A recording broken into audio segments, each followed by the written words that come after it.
This is Rover Red. Welcome to the Otherware. If you would like to help Rover Red survive her perilous journey, please go to roverredpodcast.com/vote. You could submit your suggestions, vote on what Rover Red does next, or join the Rover Council.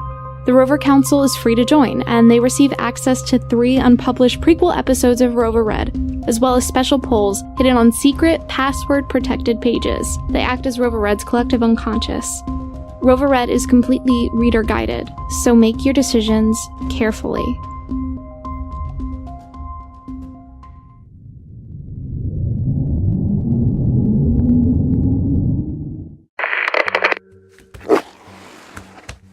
The moment Leah realized that a human was not what pounced, but a large creature of some sort, she went limp.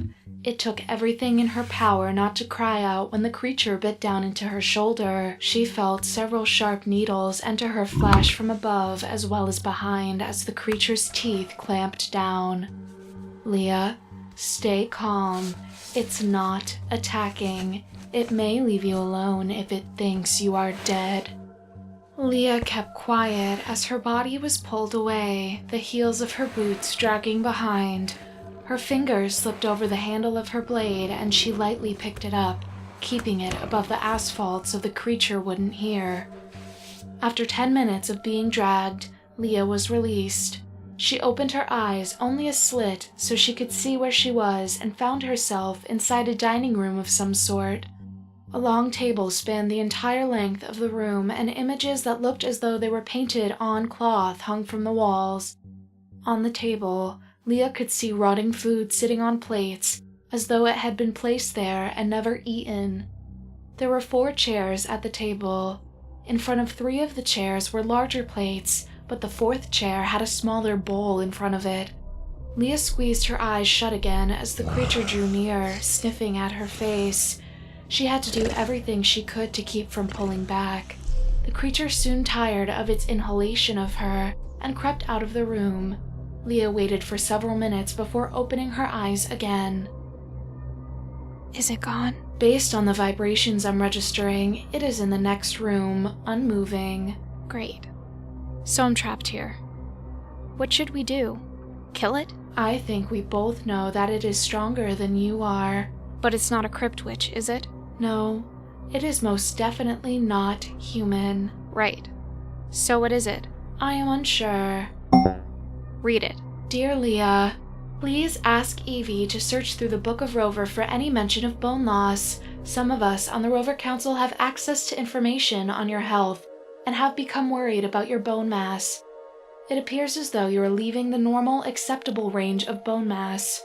I'm not sure if you realize that you may have also been implanted with cadaver bone when the conclave chip was implanted inside you. There was a jump in your available bone mass shortly after that operation. Stay strong, Leah. And as an update on Slade, in case you were wondering, he was punched in a choice place on his body twice just recently. We all thought you might enjoy knowing that. Stay strong, Maya. Thanks, Maya. Evie, how would someone on the Rover Council get information on my health? Your vitals are, of course, being monitored and relayed to the Rover Fortress for further analysis, but I am not monitoring bone loss. I have no way to do so. Can you stop monitoring my vitals altogether? Unfortunately, I cannot. It's part of my base programming and I am unable to change that portion of my code. Evie, search the Book of Rover for any mention of bone loss. There are several mentions of bone loss or bone mass, but all mentions are located within chapters about the Province of Death and are notated with the words Conclave Edition. Conclave Edition? What does that mean? Also, I've never been to Death. It is curious. There's a strong possibility that the Conclave chip is interfering with the original Book of Rover I have on file. Great! Well, it might not apply, but read it anyways. I'd rather know for sure what might or might not be happening. Any human that lives in the Province of Death for an extended period of time will experience a drop in bone mass. In this province, silt is blown around and breathed into the lungs of those within its borders. Growing up in those conditions gives natural-born Death citizens a kind of control over their body that those born in other provinces don't receive. This control comes at a cost that is paid in bone mass. Okay, but like I said, I've never been to Death before, even for a visit, much less live there. Shall I continue? In a second. When you say that the citizens of Death have control over their bodies, what do you mean? It says that their bodies can react to silt, that they can push their bodies away from it or pull their bodies towards it. They can also focus the energy that exists. There are 4 higher orders within the province of Death: Shrike, Airy, Skrell, and Drudge. Each of these orders has a proficiency in several categories regarding silt powers, colloquially referred to within the province as flow. Using this flow incurs a cost. The silt they breathe in daily integrates with their bodies and eventually finds its way to their bones. Every time they harness this flow, the silt consumes a portion of their available bone mass. If they use it too often or with too much power, their bodies collapse and they die. The higher orders have found a way to skirt this issue, meaning that as soon as they are born, they have additional bones from cadavers implanted within their bodies. Long ago, the higher orders found that the silt they all have living within them prefers the bones of the dead as fuel versus living bone mass. Members of the ruling class of Death all have the bones of the dead within them. I don't have any abilities, much less flow, so why would I be suffering any sort of bone loss? I am unsure. Yeah, me too. Conclave, when you were implanted in my head, were bones also implanted? Yes. I am currently reading that your bone mass is fast approaching the lower limits of being acceptable. So it's you monitoring it. Okay, how do I get back to an acceptable amount of bone mass? Unfortunately, you cannot regain bone mass naturally. Bone loss is permanent. You can supplement your current bone mass by having cadaver bones implanted. You can also cease doing the thing that is causing you to lose bone mass. What's making me lose bone mass?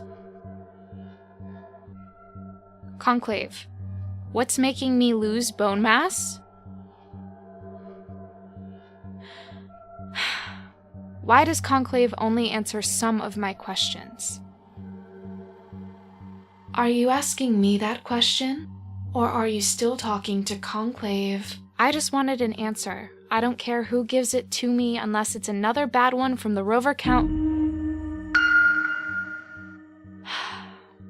That makes sense. The Rover Council has made a decision. Would you like me to read it to you? Yes. The Rover Council has decided that you should focus on finding the remaining prophecy shards. Focus on finding the remaining prophecy shards? I don't even know where to look. And they want me to find them? Yes, according to the Rover Council at least. Well, I suppose if they would have wanted a different outcome, they would have voted that way. Okay, so let's ignore the man looking for his daughter and everything else. Evie, can you make a list for me so I can keep track of the things I'm supposed to be doing? Of course. Good. Put prophecy shards at the top as the main focus. Done. Can you fill in everything else? Done. Read it back to me. I've also sent it to your device so you can check things off with a simple tap. Rover Council goal: locate the prophecy shards. Current goals in order of priority: escape the room you're currently in.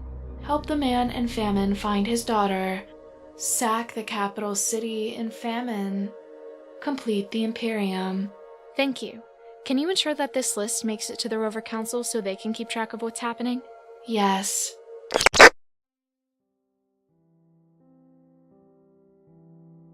Hello, loyal listener. Did you notice that we didn't get to spend this little moment together last episode? Did you think I wouldn't be coming back to talk with you? Lucky for you, I am here to tell you what you should already know. That if you visit roverredpodcast.com/support, you'll continue to be kept in the know. As you were in the dark about these little moments we spend together, were you also in the dark about Lieutenant Slade? Did you know that he killed a man recently? Did you know that he carved Leah's name into that man's forehead? If you had the Project Nightlight feed, you knew.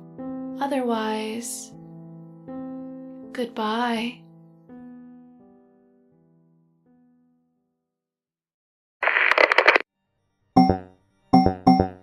You have just received 3 messages from the Rover Council.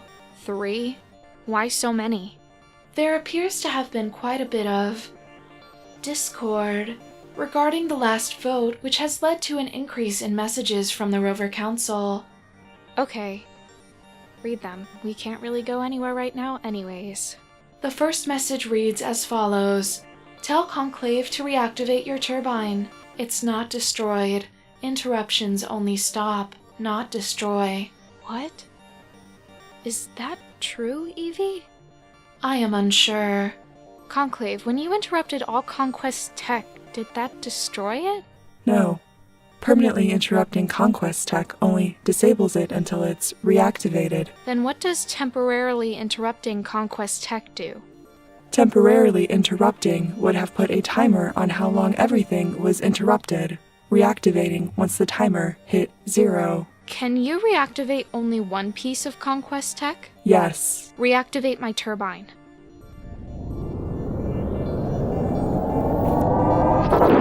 Your turbine has been reactivated. Would you like to reactivate the rest of the Conquest tech that you interrupted? Not yet. Evie, add reactivation of Conquest tech to my list. Done. Okay. Read the next one. Leah, you might consider visiting the province of War soon. I'm not sure if it's the best decision, but you may be able to find out more about your Conclave chip, how to use it, who made it. The last node related to Conclave is in War after all. Be safe, whatever you decide. Katie. War. I guess we could travel to War at some time and finish activating Conclave. Can you add it to my list? Done. Okay. Read the next one. Leah, by now you know that the Rover Council is divided, and not everyone has your best interests at heart. We are all just people, after all, but you're the speaker of a natural origin, and you need to find Nightshade, or try controlling the silt again. You can use that power to get out of whatever situation you are in. I, at least, want to see you succeed. I want to see Apocalypse united. We are counting on you, Rover. You can do it. Audrey. Nightshade is gone. Nightshade is dead. So, I'm not sure what I'm supposed to do with that, but I guess I can try to control the silt again, or I could tell Nightshade what to do, but I never really was able to control silt. They get that, right? I am unsure. They do want you to attempt to control it, though. Okay. Well, here goes.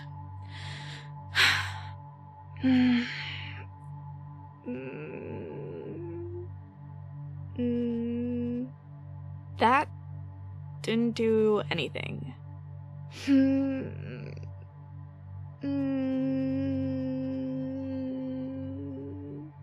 That didn't do anything either. Maybe you should attempt to find Nightshade. You were there. You saw what happened. I am just relaying a portion of the message from the Rover Council. Fine.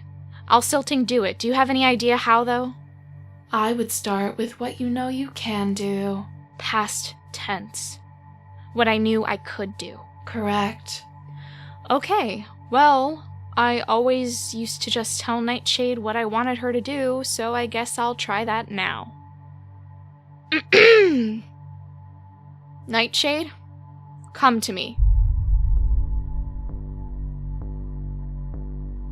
Nightshade, come here. Nightshade, come back to me. The creature in the other room has awakened and is moving toward this room. No. Is that creature? Is it? A hulking dark shape filled the doorway to the room Leah sat within. Its purple eyes glowed in the darkness. No? What do you mean, no? I think the purple lights are Nightshade's eyes. Or whatever she's turned into. I suppose that could be a possibility.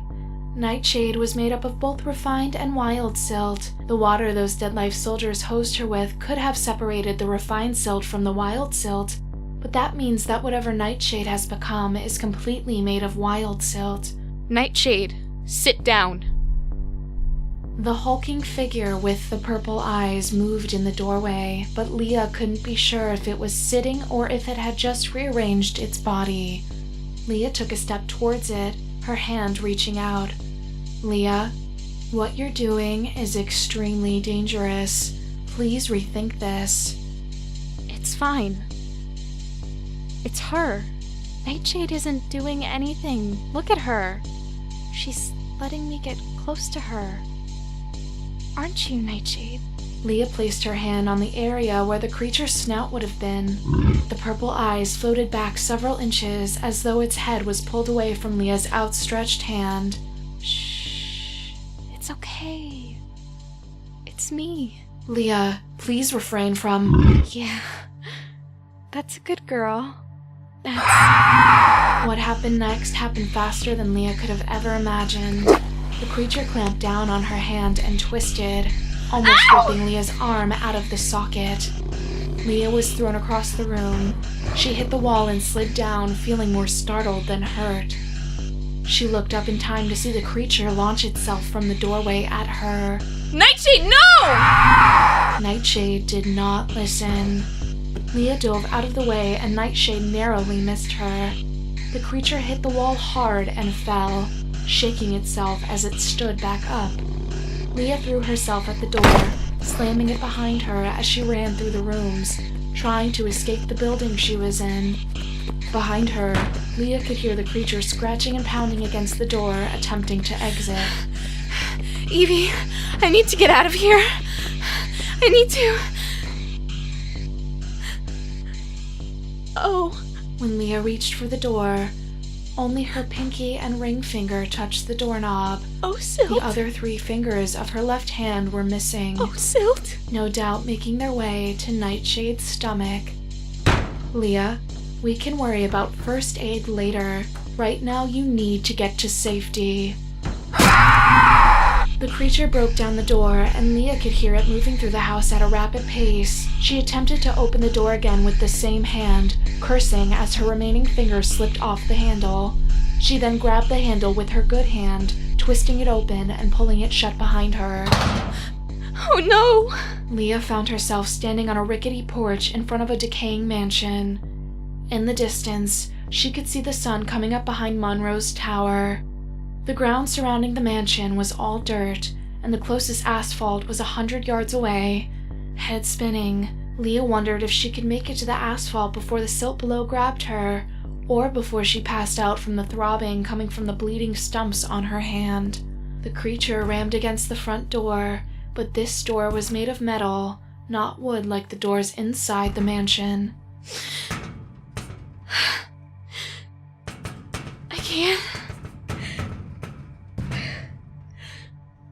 I can't make it.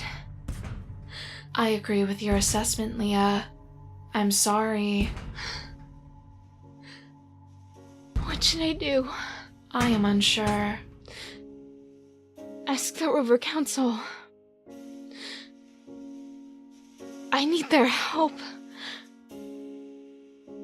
I need them to help me. Tell them I'm losing blood. Tell them that thing inside the mansion is trying to kill me. Nightshade. Nightmare. Whatever it is. Tell them the sun's coming up. Tell them they have to save me. I am unsure that they will be able to answer you in time. I understand. Do it anyways. Done. Okay.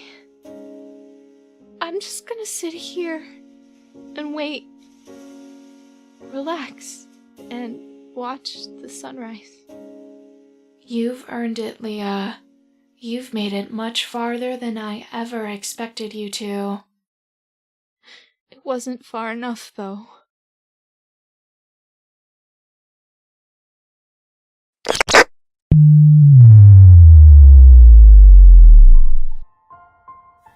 This was Rover Red.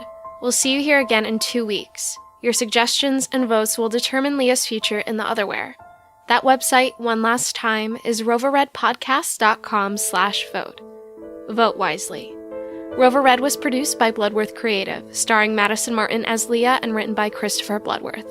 If you enjoyed Rover Red, please rate and especially review on Apple Podcasts, Stitcher, or wherever you found us.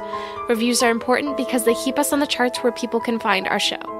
Rover Red is supported by you, our listeners. For more information, visit our website and click on Support Rover Red in the upper right-hand corner. We couldn't make Rover Red without you. Thank you so much for listening.